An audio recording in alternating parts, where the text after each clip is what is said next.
कन्या दो कुल की सिर ऊंचा करती है, उनको लक्ष्मी रूपेण मानना चाहिए। पहले जमाने में स्त्रियों को बहुत ही सम्मान मिलता था, बच्चियों को।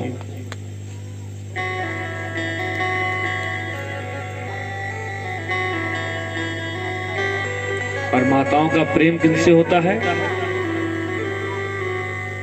बच्चियों से। इसलिए उनका गाने की इच्छा थी कि हमें पुत्री हो, बेटी हो, लेकिन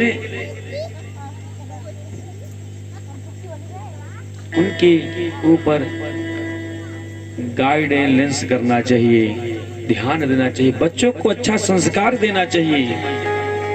क्या देना चाहिए? अच्छे संस्कार देना चाहिए। लेकिन माताएं क्या करती हैं? ध्यान से सुनिएगा, एक प्रसंग हमें याद आ गया।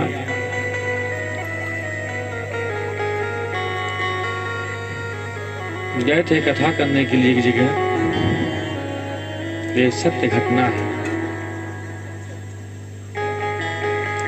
क्या है? सत्य घटना है।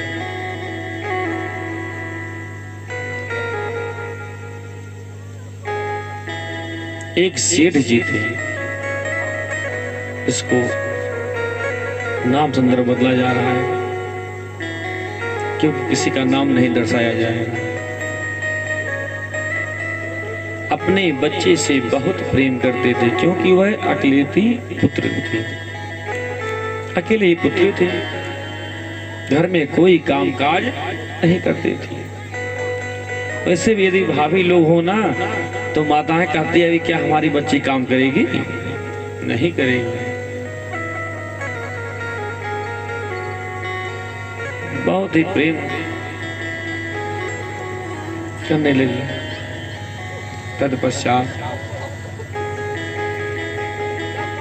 अब बच्ची बड़ी हो गई तो शादी विवाह तो करना ही पड़ेगा। एक कन्या तो अपने घर में तो कोई रख नहीं सकता है, चाहे कितना ही आपके पास संपत्ति क्यों ना हो। गजराज जानते हैं ना, हाथी बोलते हैं। एक हाथी बदला 10 हाथी रख सकते अपने घर पर आप, संपत्ति हो। एक बच्ची को आप घर में नहीं रख सकते क्योंकि सामाजिक निंदा से बचना है। कितने भी संपत्ति हो आपके पास, लेकिन घर में नहीं रख सकते हैं आप। जो सेठ जी की सोचे भाई बच्ची का तो शादी करवा दे।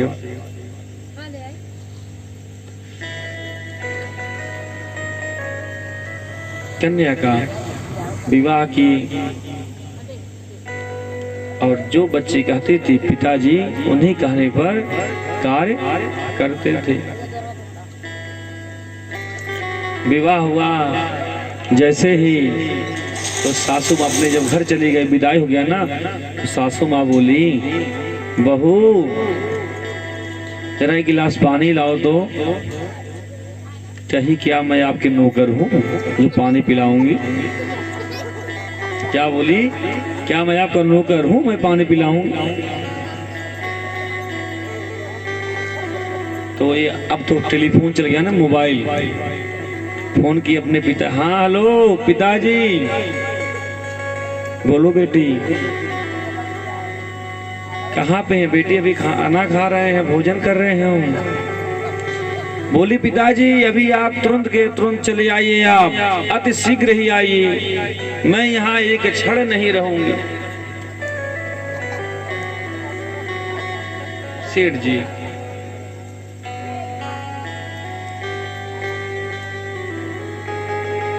गाड़ी आया, पुराने सेठ जी नहीं थे, फॉर्च्यूनर आया उनके लिए।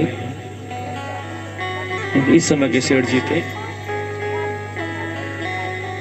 तो आजकल समधन जी को क्या बोलते हैं? जो समधन जी होते हैं ना, बहन जी बोलते हैं। कहे बहन जी प्रणाम, कन्या को लेने के लिए आए हैं। कहे अरे कोई बात नहीं है, यदि आपको सुबह ले जाना हो तो शाम को ले चले जाइएगा, शाम को ले जाना हो तो अभी आप ले जाइए, इनको कोई जरूरत ना है। कन्या बैठी, बोली पिताजी हमें इनके घर एक सेकंड नहीं रहना है। मिनट की तो बात ही छोड़ दीजिए, एक सेकंड नहीं रहना है। गाड़ी में बैठी चली आई। जब कुछ समय बीत गया, 2-4 साल बीत गए, तो सेठ जी का घर से निकलते थे तो सिर नीचे करके निकलते थे, क्योंकि जितना अपने धन से लोगों को सुख नहीं मिलता है, उतना पड़ोसी के कष्ट से ही सुख मिलता है। होता ना ऐसे, पड़ोसी के उतना कष्ट से सुख मिलता है जितना अपने धन से सुख नहीं मिलता है।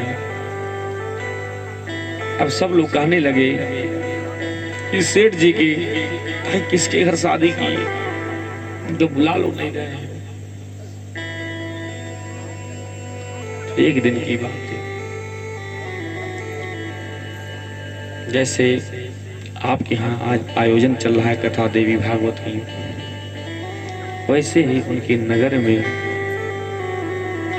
वृंदावन धाम से पधारे हुए श्रीमद् भागवत कथा का आयोजन हो रहा था।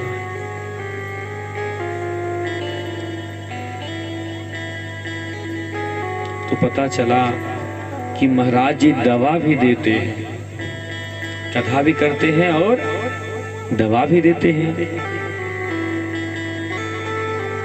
उनकी बेटी बोली, पिताजी जरा आप मेरे लिए भी दवा लाइए।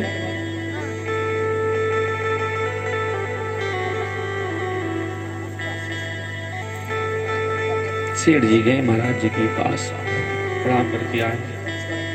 तो जो आयुर्वेदिक दवा होती है ना, आयुर्वेदिक खाए हैं कभी? वो पुड़िया होती है पाउडर जैसा, जो पहले के आयुर्वेदिक होते थे ना वो लोग। क्या बेटी, महाराज जी ने दवा दी है आपको कि आप 6 महीने मात्र किसी से कोई कुछ भी कहे, लेकिन आप उसका उत्तर मत दीजिएगा। महाराज जी बहुत पहुंचे हुए हैं, महाराज जी बहुत पहुंचे हुए हैं, उनका कोई कुछ कह ले तो उनका जवाब मत देना बेटा।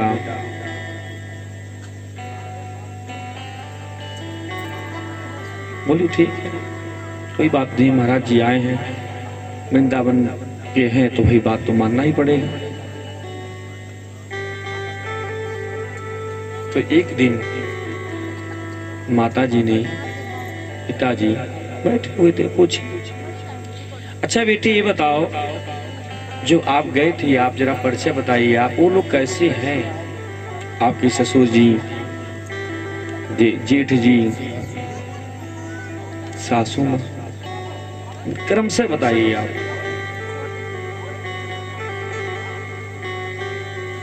अच्छा बेटी बताओ, जो आपकी सासू जी है ना, वो कैसी हैं? कहीं पिताजी वो तो एकदम जैसे डायन है। कैसे हैं? डायन। अच्छा बेटी बताओ, अच्छा आपके पास एक नंद जी है ना, ननद बोलते जो स्वामी जी के बहन होती हैं। अच्छा बताओ कैसी हैं? कह रहे पिताजी उनकी बात ही मत पूछिए, तो एकदम चुड़ैल लगती हैं। कैसी हैं? जरा बोले, आप लोग सुने हैं ना, क्या बोले हैं? बोलिए।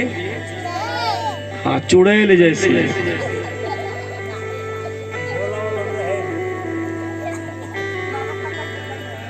अच्छा बेटा ये बताओ, जो आपके जेठ जी हैं वो कैसे हैं? कहे पिताजी वो तो जैसे लगते हैं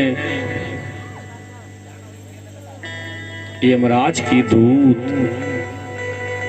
एकदम काले कलूटे एकदम है, वाणी से बोलते हैं जैसे यमराज के दूत, बड़ा ही डर लगता है हमें।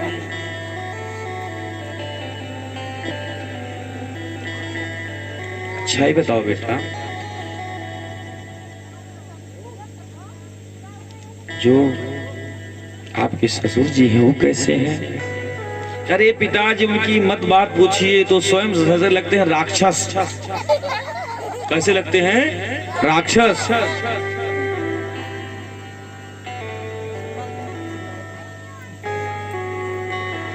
अच्छा बेटा ये बताओ, जो आपके स्वामी जी हैं वो कैसे हैं? अरे पिताजी उनकी बात तो पूछ लिए आप, वो तो साक्षात जैसे लगते हैं यमराज। क्या लगते हैं? यमराज।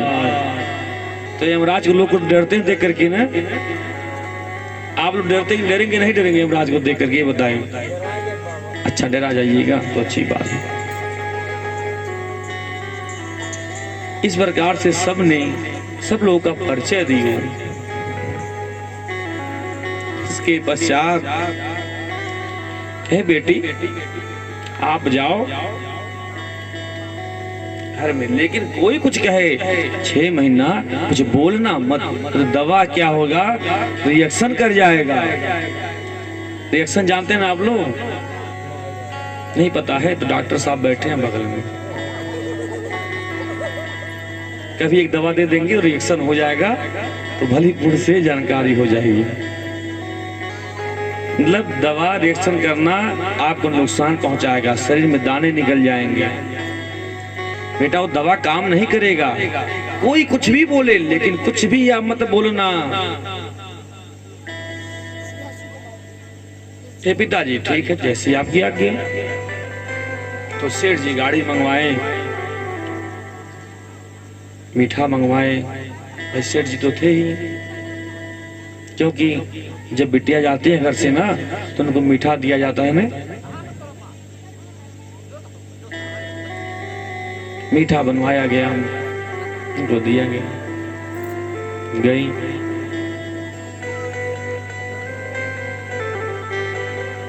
जैसे झूला रखा, घर के पास सोफा रखा हुआ था, बगल में रखे झूला। बेटी जरा आप पानी पिला दो। हाँ मम्मी जी अभी मैं लाती हूँ। जो सेठ जी थे उनके भाई कल सुबह दुकान में जाने वाले थे, बाहर जैसे माल लाने के जाते हैं ना लोग बाहर। बहू आज बड़े भैया जी जाएंगे, उनके लिए अब नाश्ता बना दो। कोई बात नहीं मम्मी जी अभी बना देती हूँ। कहती है बस केवल 6 महीने के बाद मैं सब हिसाब लूंगी। क्या करूंगी? 6 महीने के बाद क्रम से सबका हिसाब लूंगी। नाश्ता बन गया। सुबह सेठ जी जा रहे थे दुकान पर, उनको भी नाश्ता पानी मिल गया। एक दिन सासू माँ को बोली, बिटिया अरे हमारी उम्र जो है ना बुढ़ापा आ रहा है। क्या आ रहा है? बुढ़ापा। और हम इस घर के चाबी को क्या करेंगे? इस घर के चाबी को क्या करेंगे? बेटी ना आप इस घर के चाबी को आप ही रख लो। चाबी दे दी, सानंद पूर्वक से रहने लगे। सानंद पूर्वक से रहने लगे। तो श्रावण मास में पड़ता है एक रक्षाबंधन। उसमें बहन आती हैं रक्षाबंधन बांधने के लिए, या भाई स्वतः जाते हैं रक्षाबंधन निभाने के लिए। तो उनके लड़के सेठ जी के गए, कहे माता जी प्रणाम। हाँ आओ बेटा आओ, कुशल मंगल बताइए, आपकी माता जी की क्या हाल चाल है? सब परिवार कुशल मंगल पूछिए। बोले माता जी हम आए हैं बहन को लेने के लिए। क्या करने आए हैं? लेने के लिए, क्योंकि कल तो रक्षाबंधन है। बोली देखिए बेटा, यदि आप सुबह ले जाओगे तो शाम तक मेरी बहू को घर पर छोड़ जाना, और सुबह ले जाओगे शाम तक छोड़ जाना, यदि शाम को ले जाओगे तो सुबह पहुंचा देना।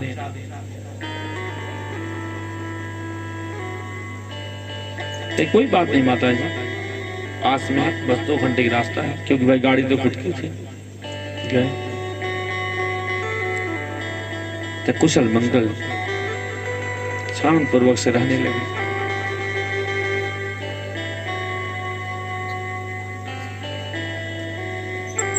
जैसे ही पूछी, बेटी अब बताओ क्या समाचार है? अरे माता जी बहुत बढ़िया पिताजी समाचार है, जो आप दवा दिए है ना बहुत बढ़िया काम कर रहा। महाराज जी बहुत पहुंचे हुए थे, जो वृंदावन से आए थे। अच्छा बताइए पिताजी, वो महाराज जी दवा क्या से दिए थे, आपके देखे थे? हमें बता दीजिए दवा। तो बोले अच्छा बेटा बताओ, जो आपकी डायन सासू जी है वो कैसी है? अरे पिताजी पूछिए ही मत आप, वो तो एकदम माँ के समान है। जैसे हमारी माता जी है ना उसी तरह से वो मानती हमें। अच्छा बताओ बेटा, जो तुम्हारी चुड़ैल ननद है वो कैसी हैं? कौन? बोलिए। चुड़ैल। अरे पिताजी वो तो हमारी छोटी बहन की तरह हमारा सम्मान करती हैं। वो किसके तरीके से? बहन के जैसे। अच्छा बताओ बेटा, जो आपके यमराज के दूत हैं, जो जेठ जी हैं, वो कैसे हैं? बोलिए। अरे पिताजी वो तो हमें अपना बहन मानते हैं, हमें ये भी नहीं पता चलता है कि हमारे सगे भाई नहीं है। जो भाई की छोटी होती है पत्नी ना, वो बहन के समान होती है।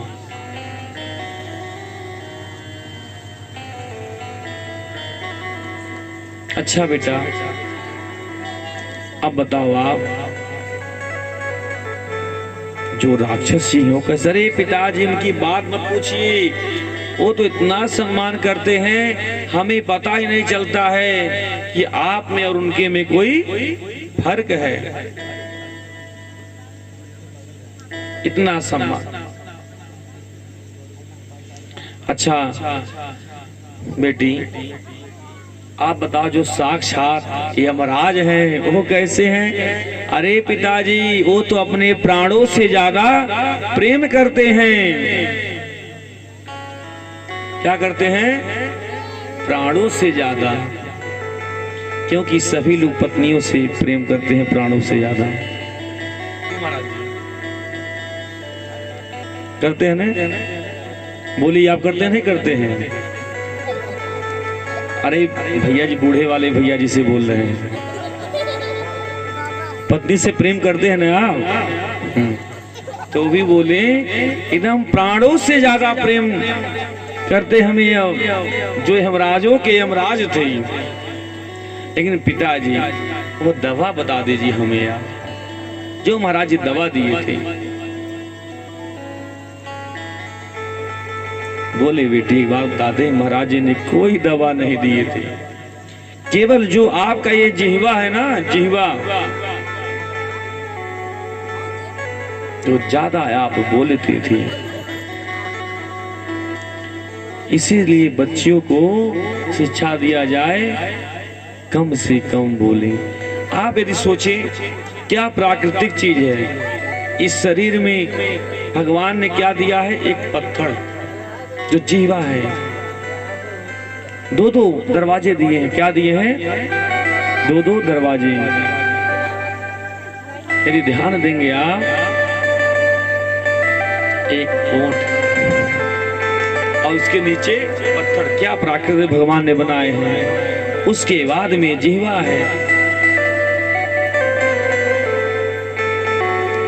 भगवान कह रहे हैं इस जीवा को इतना प्रयोग किया जाए सुचारू रूप से, इसका उत्तरे हुआ समझना चाहिए कि भगवान 2-2 फाटक, जैसे भी आप लगवाते हैं ना घर में, कि बढ़िया दरवाजा लगा, कोई चोर ना घुस जाए हमारे घर में। लगवाते नहीं लगवाते आप लोग? लगवाते हैं ना?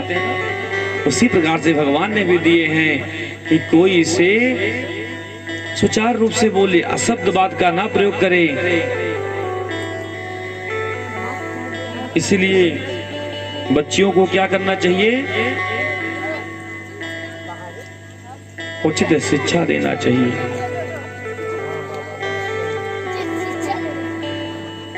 जो कम बोले, बोले बेटी आप में कोई दुर्गुण नहीं थे, जो आप ज्यादा बोलती थी। जो व्यक्ति कम बोलेंगे उनमें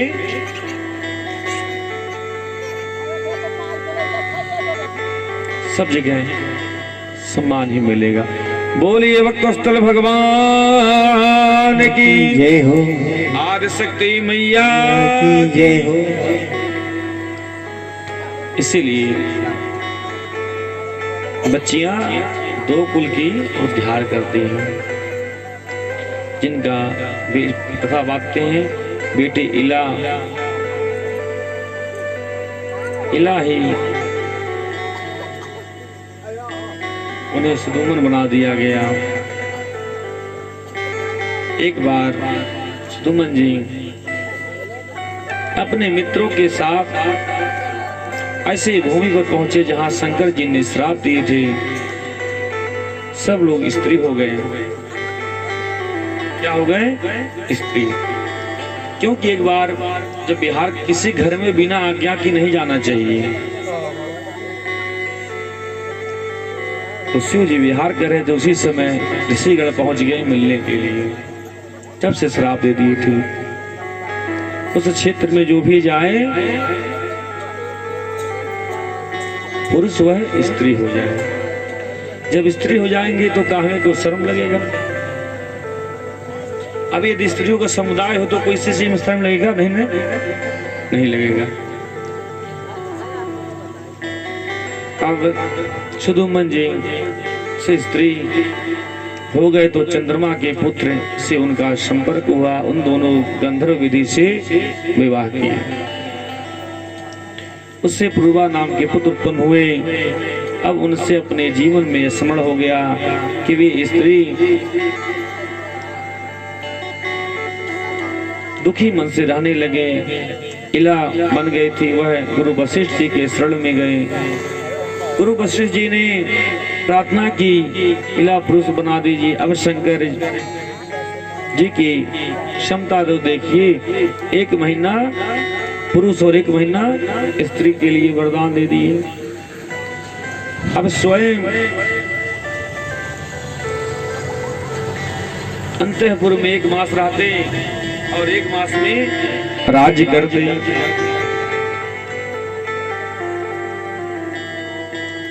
अब वो है एक दिन अपने पुत्र को पूर्वा को सौंप करके वन में चले गए। क्योंकि 1 महीना राज्य करते थे और 1 महीना अंतःपुर में बाहर नहीं निकलते थे। अब आप सोचिए, कोई 1 मास पुरुष रहे और 1 मास स्त्री रहे, कैसे रोकराज करेंगे? क्योंकि इस भेद को कोई जानता नहीं थे। पूर्वा को सब कुछ राजपाट सौंप करके चले गए वन में। अब नारद जी ने 9 अक्षरों वाले नवारण मंत्र की दीक्षा ली। श्रद्धा भक्ति उस मंत्र से जो अपना मन लगा करके जप करने लगे, उचित समय आने पर भगवती शिवा ने प्रत्यक्ष दर्शन दी है। नारद जी को शिवा ने दर्शन दी है। वे सिंह सवारी की हुई थी, उन्हें देख करके श्री नवा करके सुदुमन जी के सुधे की अंतिम उस देवी की दिव्य लोकमणि दीप को प्राप्त हो गए सुदुमन जी। फिर उन्हें सायुज्य मोक्ष मिल गया। क्या मिल गया? मोक्ष। बड़ा सुंदर श्लोक है। सुदुम्नस्तु ततः प्रदा पदं परमकं स्थिरं तस्याः देव्याः प्रसादेन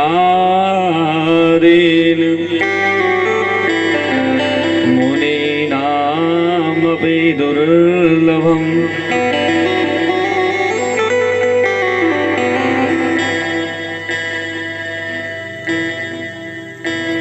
अब पिता की परलोक जाने के बाद पूर्वा जी को पृथ्वी का पालन करने लगी, जनता का देखभाल समुचित करने लगे।